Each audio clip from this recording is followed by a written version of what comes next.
सभिन श्रद्धालु भक्त जनों को मेरा नमस्कार। सभिन श्रद्धालु भक्त जीवित पुत्रा भगवान की गाथा को श्रवण करें। बहुत समय पहले की बात है। एक छोटे से गांव में मालिनी नाम की एक स्त्री रहती थी। वो गरीब थी, लेकिन दिल से बहुत सीधी सादी और धर्मनिष्ठा थी। उसकी सबसे बड़ी चिंता यह थी कि उसके पुत्रा का जीवन बहुत नाजुक था।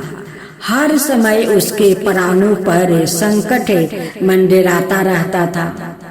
इसी समय पास के ही गांव में राजमहल की रानी भी रहती थी।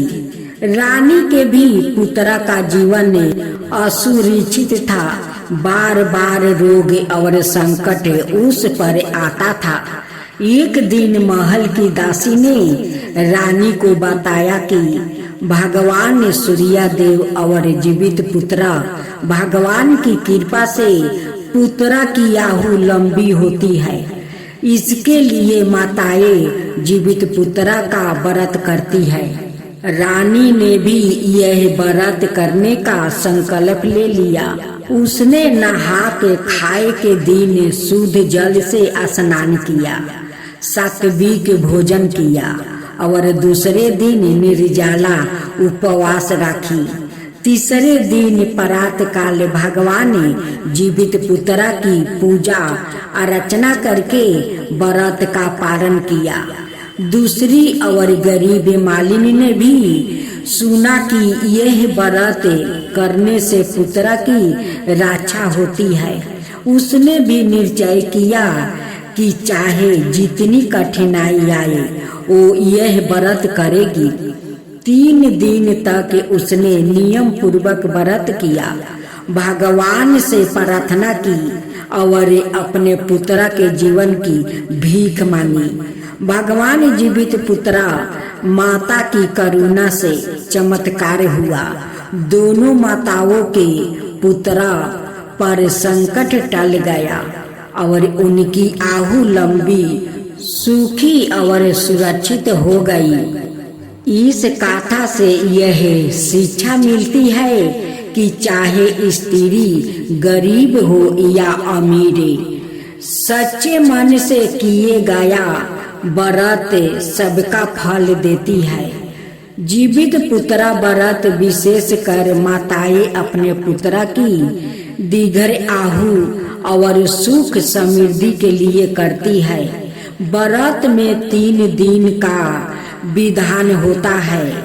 पहला दिन नहा के खा, दूसरा दिन निर्जला उपवास, तीसरा दिन पारण।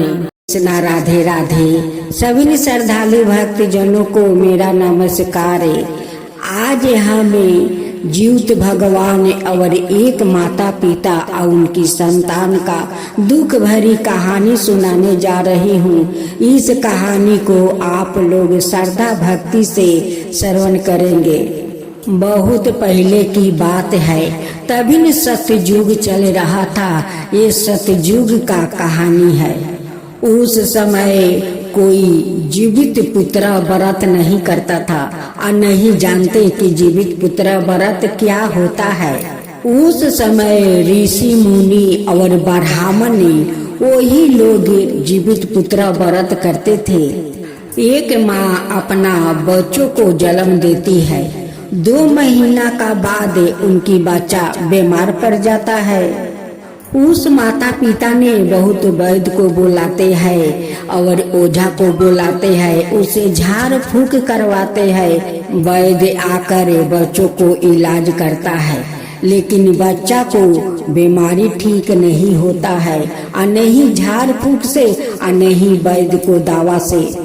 उस दिन सभी ऋषि मुनि सभी उपवास थे और जीवित पुत्रा वो व्रत कर रहे थे। लेकिन उस माता पिता को तो पता नहीं था कि जीवित पूजा क्या होता है, लोग कैसे करते हैं। तभी का लोग ये सब नहीं जानते थे। तभी वैद्य कहते हैं कि देखिए, आपको बच्चा को खतरनाक बीमारी पकड़ लिया है, ये नहीं बचेगा। जब वैद ओझा चला गया तभी वहाँ पर चील उतर आता है और उनकी बच्चों को गोद से लेकर खाने के लिए वो तैयार हो जाता है। तभी एक ऋषि मुनि देख लेता है और उस दिन जीवित पुत्र व्रत था। उस दिन माता पिता का मुख में एक बूंद जल भी ग्रहण नहीं किया था। ऋषि मुनि चील को उस बच्चा को खाने से रोक देते हैं। कहते हैं कि देखो चील महाराज, इस बच्चा को आज तुम नहीं खा सकते। आज जीवित पुत्र व्रत है और उनकी माता पिता एक बूंद जल आज ग्रहण नहीं किया है, तुम इसलिए उनकी बच्चों को खा नहीं सकते। चील कहता है कि वो जल नहीं ग्रहण किया है तो क्या है, लेकिन वो व्रत तो नहीं करते हैं। तभी न गरुड़ भगवान वहाँ पर आते हैं और कहते हैं कि देखो मैं भी गरुड़ हूँ, तुम भी गरुड़ हो, आज इस बच्चा को जीवन दान दे दो, इस बच्चा को नुकसान मत पहुँचाओ और इस बच्चा को खाकर अपना पेट मत भरो। आज उनकी माँ जल ग्रहण तक नहीं की है, आज तो उनकी पूरा व्रत हो चुकी है। ऋषि मुनि कहते हैं कि हाँ गरुड़ जी, आज सारे ऋषि पत्नी अपना संतान के लिए वो जीवित व्रत करती है, वो 24 घंटा से उपवास है, आज व्रत पूरा हो चुका है। तब चील महाराज कहते हैं कि देखो तुम्हारा माता पिता आज जल अन्न ग्रहण नहीं किया है, आज उनकी पूरा वो जीवित व्रत हो गया है, इसलिए आज तुम्हें जीवन दान देता हूँ। आज से जितना नगरवासी हो या शहरवासी हो, सभी स्त्री अपना पुत्र के लिए वो लंबी उम्र के लिए वो जीवित व्रत करेगी, उनकी बच्चा को कुछ नहीं होगा। चील महाराज उनकी बच्चा को वो जीवित आपस कर दिया।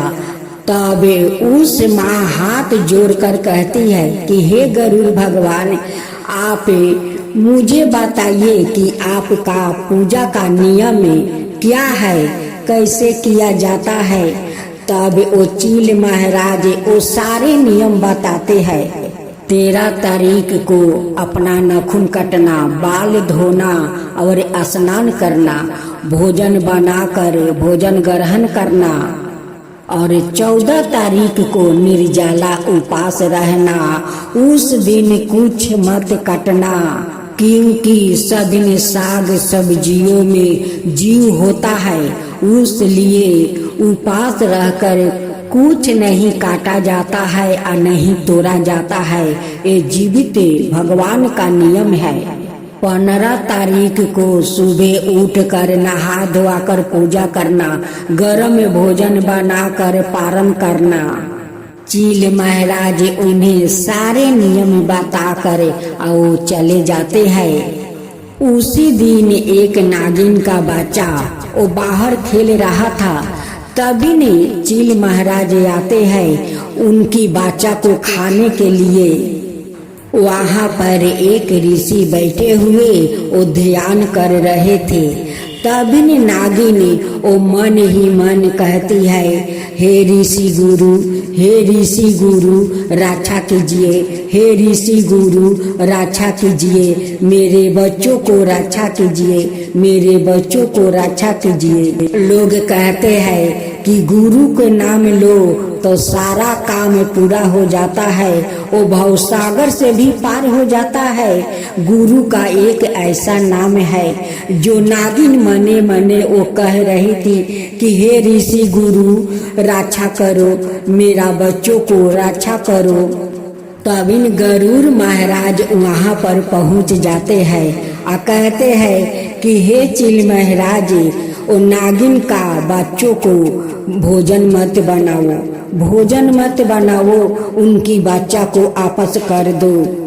नागिन 24 घंटा से वो भोजन नहीं की है, वो उपवास है।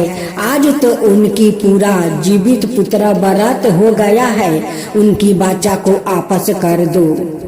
गरुड़ भगवान कहते हैं कि देखो चील महाराज, नागिन मन ही मन ऋषि गुरु को वो पुकार रही है। और जो लोग गुरु को नाम सुमिरते हैं और गुरु का नाम वो बार बार लेते हैं, वो भवसागर से पार हो जाते हैं। गुरु एक ऐसा नाम है कि गुरु का बिना कोई कुछ भी नहीं कर सकता है, और गुरु का नाम लेने से सब कुछ पा जाते हैं। आज के दिन सभी ने ऋषि पत्नी अपना संतान के लिए जीवित पुत्र व्रत करती है। उस दिन से सारे माताएं अपना संतान के लिए वो जीवित पुत्र का व्रत करने लगी। जितने पशु पंछी जितने जीव है वो सारे जीव अपना संतान के लिए वो जीवित पुत्र का वो व्रत करने लगी। तब से आज तक वो परंपरा चला आ रहा है। आज तक लोग जीवित पुत्र भगवान का वो लोग व्रत करती है। तो बोलो जीवित महाराज की जय, जीवतिया भगवान की जय, गुरु महाराज की जय।